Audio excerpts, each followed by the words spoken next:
नमस्कार। दोपहर समाचार में आपका स्वागत है।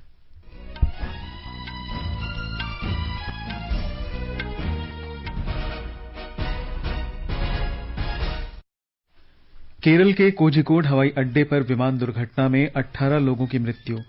केंद्रीय नागरिक विमानन मंत्री हालात का जायजा लेने दुर्घटना स्थल पहुंचे। दुर्घटनाग्रस्त विमान का डिजिटल फ्लाइट डेटा रिकॉर्डर और कॉकपिट वॉइस रिकॉर्डर मिला। प्रधानमंत्री आज शाम राजधानी में राष्ट्रीय स्वच्छता केंद्र का उद्घाटन करेंगे। देश में कोविड-19 से स्वस्थ होने की दर बढ़कर 68.32% हुई।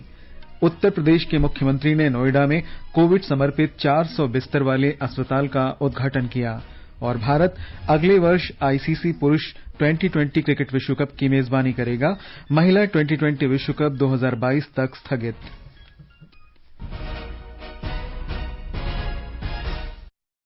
दोपहर समाचार में मैं निखिल कुमार और मेरे साथ हैं मेरी सहयोगी चंद्रिका जोशी।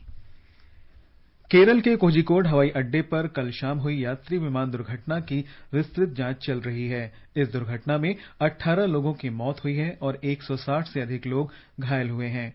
मूसलाधार वर्षा और खराब मौसम को इस दुर्घटना के लिए जिम्मेदार माना जा रहा है।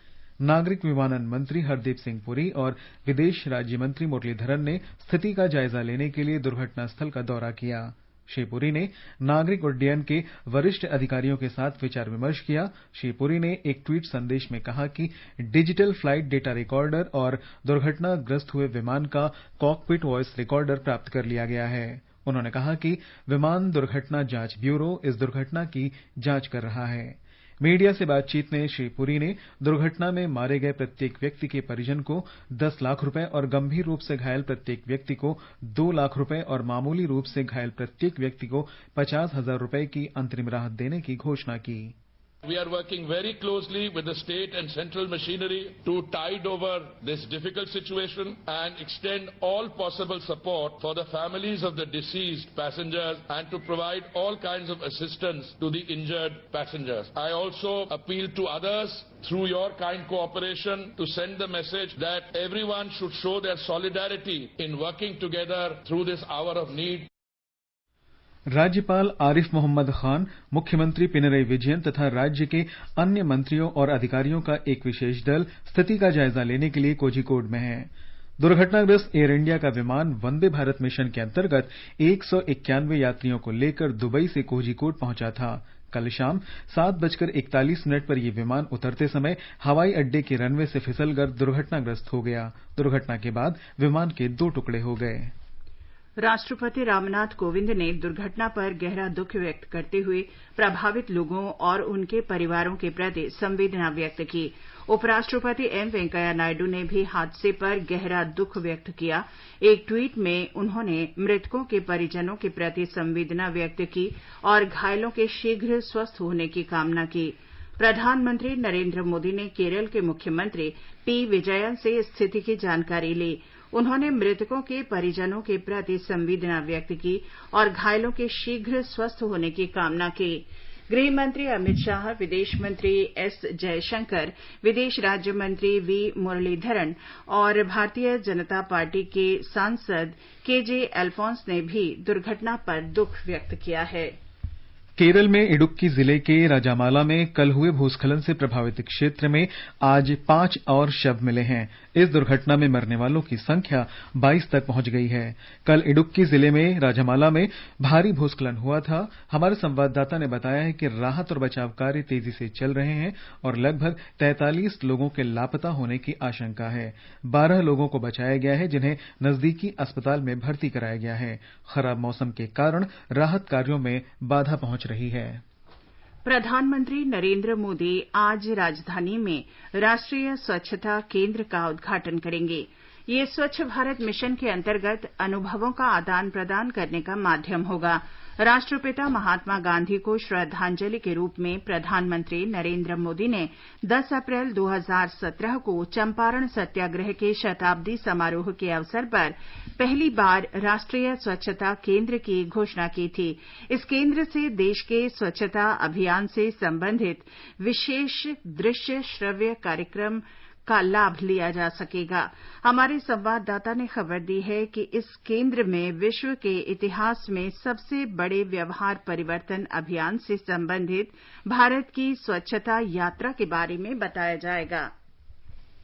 प्रधानमंत्री कल वीडियो कॉन्फ्रेंस के जरिए कृषि अवसंरचना कोष के तहत 1 लाख करोड़ रुपए की वित्तीय सुविधा की शुरुआत करेंगे। वे प्रधानमंत्री किसान योजना के अंतर्गत 8.5 करोड़ किसानों के लिए 17,000 करोड़ रुपए की कोष की छठी किस्त भी जारी करेंगे। केंद्रीय कृषि और किसान कल्याण मंत्री नरेंद्र सिंह तोमर भी इस अवसर पर मौजूद रहेंगे। केंद्रीय मंत्रिमंडल 1 लाख करोड़ रुपए के कृषि अवसंरचना कोष के अंतर्गत वित्तीय सुविधा की इस योजना को मंजूरी दे चुका है। ये कोष फसल कटाई के बाद प्रबंधन के आधारभूत ढांचे और शीत भंडारण, संग्रह केंद्रों तथा प्रसंस्करण इकाइयों जैसी सामुदायिक कृषि परिसंपत्तियों के विकास के लिए होगा। ये सुविधाएं उपलब्ध होने से किसानों को अपनी उपज की अधिक कीमत मिल सकेगी। नरेंद्र मोदी सरकार युवाओं को कौशल संपन्न बनाने और रोजगार सृजन पर विशेष ध्यान दे रही है। Startup India, skill India, digital India, make in India और खेलो इंडिया जैसी योजनाएं पिछले 5 वर्ष में शुरू की गई हैं। इनका उद्देश्य युवाओं को सशक्त बनाना है, क्योंकि सशक्त युवा ही सशक्त राष्ट्र का निर्माण करेंगे। एक रिपोर्ट। केंद्र सरकार ने देश के युवाओं को सशक्त बनाने के लिए पिछले 5 वर्षों में शिक्षा और कौशल विकास पर विशेष ध्यान दिया है। कौशल विकास योजना के तहत सरकार देश के युवाओं को न केवल खुद के लिए रोजगार बल्कि दूसरों के लिए भी रोजगार सृजित करने की दिशा में मदद कर रही है। प्रधानमंत्री कौशल विकास योजना के माध्यम से बड़ी संख्या में युवाओं को उद्योग से संबंधित कौशल प्रशिक्षण मुहैया कराया गया और बेहतर आजीविका हासिल करने के लिए युवाओं को सक्षम बनाया गया। देश के आर्थिक विकास को बढ़ावा देने और युवाओं के लिए बड़े पैमाने पर रोजगार के अवसर पैदा करने के लिए 2015 में स्टार्टअप इनिशिएटिव की शुरुआत की गई थी। इसके अलावा देश में खेल संस्कृति को बढ़ावा देने और युवा प्रतिभा की पहचान करने के उद्देश्य से सरकार खेलो इंडिया यूथ गेम्स का आयोजन कर रही है। दीपेंद्र कुमार, आकाशवाणी समाचार, दिल्ली। आकाशवाणी समाचार से विशेष भेंट में कौशल विकास मंत्री डॉक्टर महेंद्र नाथ पांडे ने बताया कि स्किल इंडिया अभियान के अंतर्गत सरकार ने देश में युवाओं को रोजगार के साथ साथ स्वरोजगार के अवसर भी उपलब्ध कराए हैं। मंत्रालय ने पिछले 4-5 वर्षों के सफर में कौशल विकास का वातावरण पूरे देश में बनाया है। इसमें महिलाओं को ट्रेंड करना और उनको उद्यमशील बनाना, ये भी हमारे मंत्रालय के उद्देश्यों में इसमें बहुत हद तक सफलताएं मिली हैं। आज हमारी ट्रेनिंग से तमाम जो ट्रेडिशनल महिलाओं से जुड़े काम है उसको सीख करके और मुद्रा से लोन लेके कुछ महिलाओं ने अपने स्टार्टअप खोल करके अपना भी कारोबार बढ़ाया है और उन्होंने जॉब सीकर की जगह जॉब गिवर बन के एक भूमिका अदा की। और अब प्रस्तुत है आत्मनिर्भर भारत अभियान पर विशेष खबर। सरकार किसानों की आय दोगुनी करने के उद्देश्य से मधुमक्खी पालन को बढ़ावा दे रही है और आत्मनिर्भर भारत अभियान के अंतर्गत इस कार्य के लिए 500 करोड़ रुपए का आवंटन किया गया है। कृषि और किसान कल्याण मंत्री नरेंद्र सिंह तोमर ने बताया कि भारत विश्व के 5 शीर्ष शहद उत्पादक देशों में है और 2005-06 की तुलना में शहद उत्पादन में 242% की बढ़ोतरी हुई है। शहद का निर्यात भी 265% बढ़ा है। शहद के बढ़ते निर्यात से आशा है कि मधुमक्खी पालन वर्ष 2024 तक किसानों की आय दोगुनी करने में महत्वपूर्ण भूमिका निभा सकता है। राष्ट्रीय मधुमक्खी बोर्ड ने राष्ट्रीय मधुमक्खी पालन और शहद मिशन के अंतर्गत प्रशिक्षण का कार्यक्रम तैयार किया है और 30 लाख किसानों को मधुमक्खी पालन में प्रशिक्षित किया जा चुका है। समाचार कक्ष से अलका सिंह। ये समाचार आकाशवाणी से प्रसारित किए जा रहे हैं। ताज़ा समाचार जानने के लिए आप हमारे Twitter handle @AIR News Hindi को फॉलो कर सकते हैं।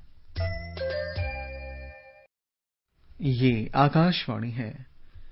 देश में अब तक कुल 14,27,000 से अधिक कोविड मरीज स्वस्थ हुए हैं।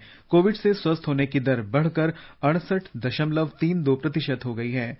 स्वास्थ्य और परिवार कल्याण मंत्रालय के अधिकारी ने बताया कि पिछले 24 घंटों के दौरान 61,537 लोग संक्रमित हुए। इसके साथ ही कोरोना संक्रमित लोगों की संख्या 20,88,612 हो गई है। इनमें से 6,19,088 रोगियों का उपचार चल रहा है। एक दिन में 933 लोगों की मृत्यु के साथ ही कोविड से मृतकों की संख्या 42,518 हो गई है। भारतीय आयुर्विज्ञान अनुसंधान परिषद ICMR के अधिकारी ने बताया कि कल 5,98,778 नमूनों की जांच की गई। देश में अब तक कुल 2,33,87,171 कोविड नमूनों की जांच की गई है। उत्तर प्रदेश के मुख्यमंत्री योगी आदित्यनाथ ने आज नोएडा के गौतम बुद्ध नगर के सेक्टर 39 में अत्याधुनिक सुविधाओं वाले 400 बिस्तर के समर्पित कोविड-19 अस्पताल का उद्घाटन किया।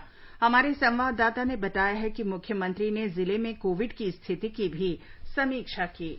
अत्याधुनिक सुविधाओं से लैस ये अस्पताल टाटा ट्रस्ट और बिल तथा मेलिंडा गेट्स फाउंडेशन की मदद से तैयार किया गया है। नोएडा का ये 400 बेड का अस्पताल राज्य में सबसे ज्यादा बेडों वाला कोविड के लिए समर्पित सरकारी अस्पताल है। 8 मंजिला इस अस्पताल में खुद की डायग्नोस्टिक लैब और ब्लड बैंक भी है और ये कोविड के मरीजों के लिए नोएडा जैसे शहर में एक प्रीमियम सुविधाओं वाला अस्पताल बन गया है। इस बीच राज्य में कल 63 लोगों की कोविड संक्रमण से मौत हो गई, जिससे प्रदेश में कोविड से अब तक मरने वालों की तादाद 1981 पहुंच गई है। पिछले 24 घंटों में कोरोना संक्रमण के 4,467 नए मामले सामने आए हैं और कुल सक्रिय मामले अब 44,563 हो गए हैं। सबसे ज्यादा 707 नए मामले लखनऊ में सामने आए, जबकि इसके बाद कानपुर का नंबर है जहां 393 नए मरीज मिले हैं। प्रदेश में सबसे ज्यादा सक्रिय मरीज भी लखनऊ में 5,284 और कानपुर में 4,584 हैं। सुशील चंद्र तिवारी, आकाशवाणी समाचार, लखनऊ।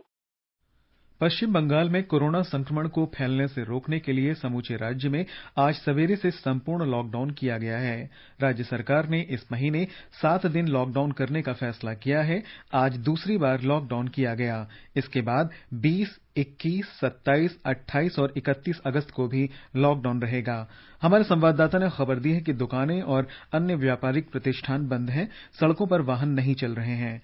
आवश्यक सेवाओं को छोड़कर सभी प्राइवेट और सरकारी कार्यालय बंद हैं। विमान सेवाएं भी बंद रखी गई हैं। पुलिस स्थिति पर नजर रखे हुए है। लॉकडाउन नियमों के उल्लंघन के आरोप में लगभग 300 लोगों को गिरफ्तार किया गया है। मिजोरम में पिछले 24 घंटे के दौरान 27 लोग संक्रमित हुए, जबकि ठीक होने के बाद एक व्यक्ति को छुट्टी दे दी गई। आधिकारिक बयान के अनुसार राज्य में संक्रमित लोगों की कुल संख्या 566 तक पहुंच गई है। इनमें से 289 रोगियों को स्वस्थ होने के बाद छुट्टी दे दी गई। इस समय 277 मरीजों का इलाज चल रहा है। इस बीच राज्य सरकार ने कल 18 ट्रक चालकों और सहायकों को कोरोना वायरस से संक्रमित पाए जाने के बाद राज्य में माल लाने वाले ट्रकों और अन्य वाहनों के प्रवेश पर अस्थायी प्रतिबंध लगाने की घोषणा की है। राजस्थान में कोरोना संक्रमित मरीजों की संख्या 50,000 को पार कर गई है। इनमें से 36,000 से अधिक रोगी ठीक हो चुके हैं। राज्य में अब तक इस संक्रमण से 776 लोगों की मौत हो चुकी है। ब्यौरा हमारे संवाददाता से। राज्य में आज सुबह 499 लोगों में कोरोना संक्रमण की पुष्टि हुई है, जिनमें से सबसे ज्यादा 91 लोग अलवर के हैं। कोटा में भी आज 85 संक्रमितों का पता चला है। संक्रमण के मामले बढ़ने के बाद कई जिलों में पाबंदियां लगाई गई हैं। भरतपुर में आज तथा कल पूर्ण लॉकडाउन रहेगा। उदयपुर में आज रात से सोमवार सुबह तक लॉकडाउन की घोषणा की गई है। कोरोना संक्रमितों की संख्या बढ़ने के बावजूद अभी भी रिकवरी रेट 71% से ज्यादा बनी हुई है। स्वास्थ्य मंत्री डॉक्टर रघु शर्मा ने बताया कि 115 से ज्यादा गंभीर रोगियों को अब तक प्लाज्मा थेरेपी दी गई और सभी लोग ठीक हो गए हैं। इन नतीजों को देखते हुए चिकित्सा मंत्री ने राज्य के सभी जिलों में प्लाज्मा थेरेपी शुरू करने की घोषणा की है। जितेंद्र द्विवेदी, आकाशवाणी समाचार, जयपुर। महाराष्ट्र के मुख्यमंत्री उद्धव ठाकरे ने डिविजनल आयुक्तों, नगर निगम आयुक्तों और जिला कलेक्टरों को ऐसे सभी उपाय करने का निर्देश दिया है जिनसे कोविड-19 से मरने वालों की दर में कमी की जा सके। उन्होंने कहा कि कोविड रोगियों की मृत्यु दर हर स्थिति में कम की जानी चाहिए। ब्यौरा हमारे संवाददाता से। मुख्यमंत्री उद्धव ठाकरे ने कहा कि जल्द ही मुंबई के जैसे जंबो फैसिलिटी वाला कोविड सेंटर राज्य के दूसरे शहरों पर भी शुरू किया जाएगा। उन्होंने सबको लापरवाह न होते हुए ये सुनिश्चित करने को कहा कि कोविड का दूसरा दौर राज्य में न आए, ऐसा प्रयास सबको करना चाहिए। स्वास्थ्य और परिवार कल्याण मंत्रालय के सचिव लव अग्रवाल ने कहा कोविड पॉजिटिव मरीजों के संपर्क में आए 80% लोगों की ट्रेसिंग और उनका टेस्टिंग 72 घंटों में हो जानी चाहिए। उन्होंने कहा कि एंटीजन टेस्ट नेगेटिव आने पर भी कोई भी व्यक्ति जिनमें कोविड का लक्षण है उन्हें RT-PCR टेस्ट भी करवा लेना चाहिए। उन्होंने कहा राज्य में काम कर रहे स्वास्थ्य कर्मियों में संक्रमण फैलने का दर को कम करना आवश्यक है। महाराष्ट्र में 21% स्वास्थ्य कर्मी संक्रमित है, जबकि राष्ट्र स्तर पर इसका आंकड़ा केवल 7% है। कुणाल शिंदे के साथ देवप्रिय भट्टाचार्य जी, आकाशवाणी समाचार, मुंबई। कर्नाटक में कोविड-19 से संक्रमित लगभग 1,65,000 रोगियों में से 77,000 से अधिक का इलाज इस समय चल रहा है। 84,000 से अधिक लोगों को स्वस्थ होने के बाद अस्पताल से छुट्टी दे दी गई।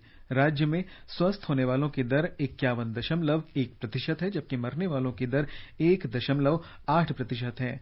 अब तक लगभग 3,000 लोगों की मौत हो चुकी है। इनमें से लगभग 1,500 60 वर्ष से अधिक आयु के हैं। संक्रमण के सबसे अधिक मामले बेंगलुरु से हैं। आकाशवाणी के समाचार सेवा प्रभाग से विशेषज्ञों की राय श्रृंखला में कोविड-19 महामारी के बारे में वरिष्ठ चिकित्सा विशेषज्ञों की राय प्रसारित की जाती है। आकाशवाणी से बातचीत में अखिल भारतीय आयुर्विज्ञान संस्थान एम्स के निदेशक डॉक्टर रणदीप गुलेरिया ने कोरोना वायरस के फैलाव को रोकने के लिए लोगों से सुरक्षित दूरी बनाए रखने और हाथों की स्वच्छता के मानदंडों का कड़ाई से पालन करने को कहा। Regular hand washing should be done. So those who in an area where there is coronavirus infection should wash their hands regularly. You should avoid going to crowded places because if someone in the crowd is coughing and has the infection, he can spread to others in the crowded places. And if any member in your family has fever, cough, cold, he should stay at home and avoid going out so that he doesn't spread the infection to other people in the community.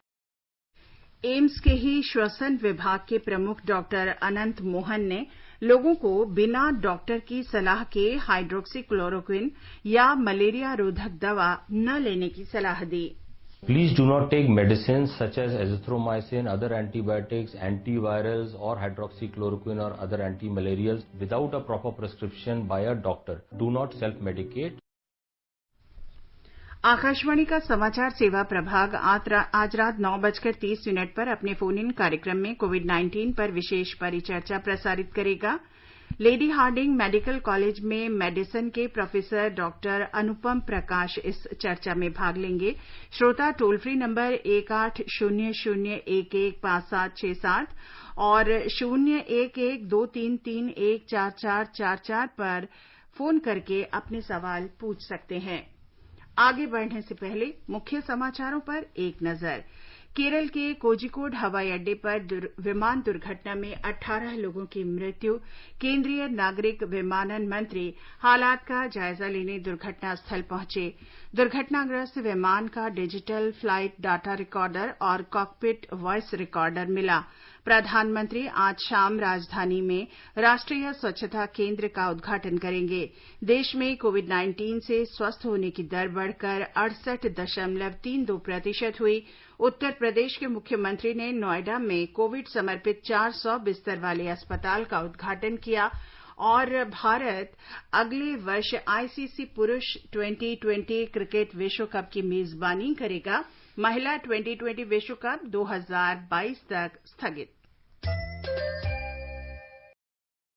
Bharat छोड़ो आंदोलन की 78वीं वर्षगांठ के अवसर पर आज कई कार्यक्रम आयोजित किए जा रहे हैं। 1942 में राष्ट्रपिता महात्मा गांधी ने अंग्रेजों को देश से निकालने के लिए भारतीयों से करो या मरो का आह्वान किया था। ये आंदोलन मुंबई में ग्वालियर टैंक से आरंभ हुआ था। प्रतिवर्ष आज का दिन अगस्त क्रांति दिवस के रूप में मनाया जाता है।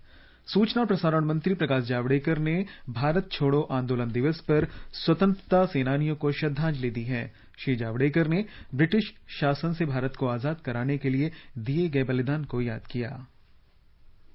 राष्ट्रपति रामनाथ कोविंद ने आज राष्ट्रपति भवन में भारत के नियंत्रक और महालेखा परीक्षक के रूप में जीसी मुर्मू को पद की शपथ दिलाई।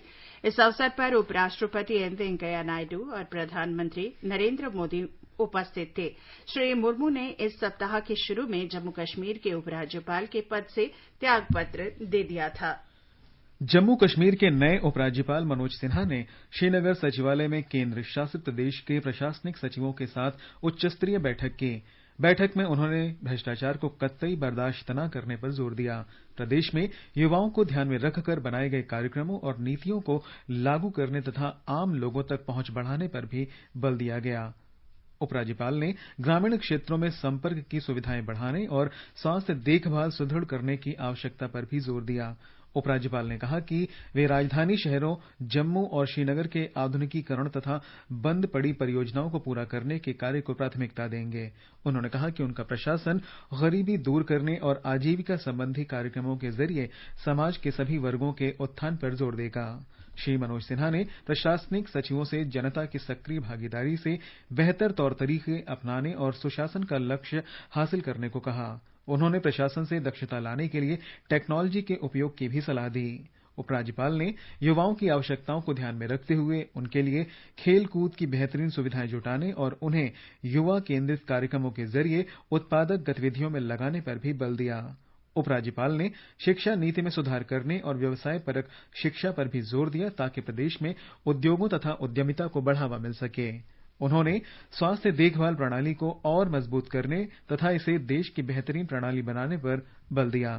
श्री सिन्हा ने कहा कि जम्मू कश्मीर में खाद्य प्रसंस्करण उद्योग को बढ़ावा देने की अच्छी संभावनाएं हैं। उन्होंने इसके लिए अधिकारियों से योजनाएं बनाने को कहा। बैठक के दौरान उपराज्यपाल ने केंद्र और प्रदेश प्रशासन की विभिन्न परियोजनाओं को सफलतापूर्वक लागू करने के लिए उठाए गए कदमों की समीक्षा की। उन्होंने जम्मू कश्मीर में विकास परियोजनाओं पर अमल में हुई प्रगति का भी जायजा लिया। उपराज्यपाल ने प्रधानमंत्री के सबका साथ सबका विकास और सबका विश्वास परिकल्पना को साकार करने का भी आह्वान किया।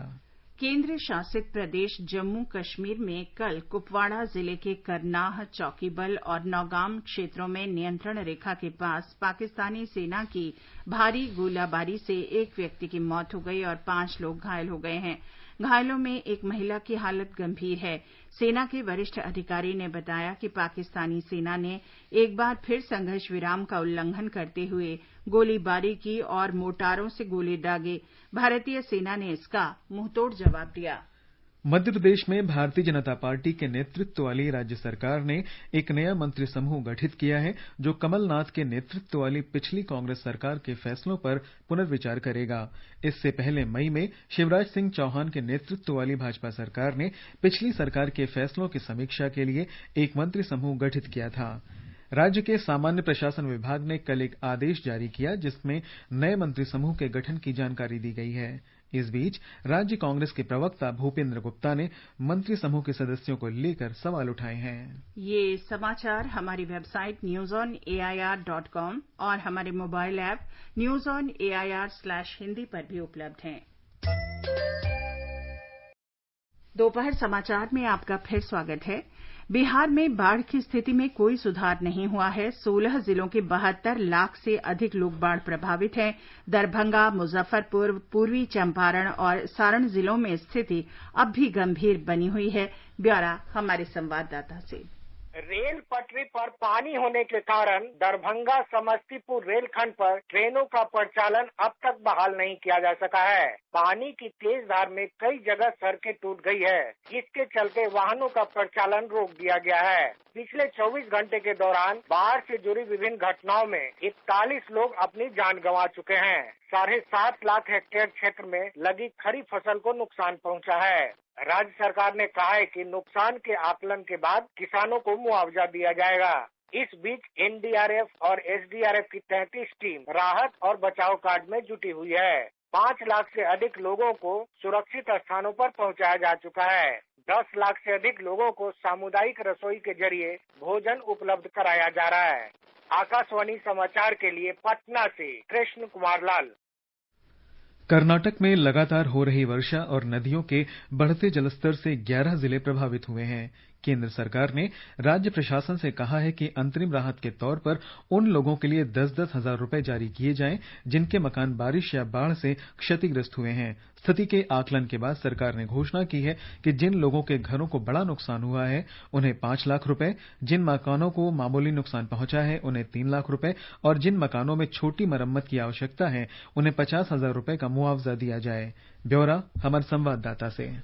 काली, भद्रा, शरावती, हेमावती, कुमारधारा, नेत्रावती, मलप्रभा नदी में बाढ़ की स्थिति पैदा हो गई है। बेलगावी में 23 पुल पानी के नीचे हैं। मलप्रभा नदी का पानी हिरेहट्टेहोली के पास फसल के ऊपर पहुंच गया है। हासन, शिवमोगा, कोडगु और दक्षिण कन्नड़ा में हाई अलर्ट की स्थिति है। पानी के बहाव बढ़ने पर अलमट्टी डैम से 1 लाख क्यूसेक्स पानी छोड़ा गया है। बल्लारी में तुंगभद्रा डैम में भी पानी का स्तर बढ़ा है। कल एक ही दिन में 8 टीएमसी पानी जमा हुआ है। डैम से 8,629 क्यूसेक्स पानी छोड़ा गया है। सुधींद्र, आकाशवाणी समाचार, बेंगलुरु।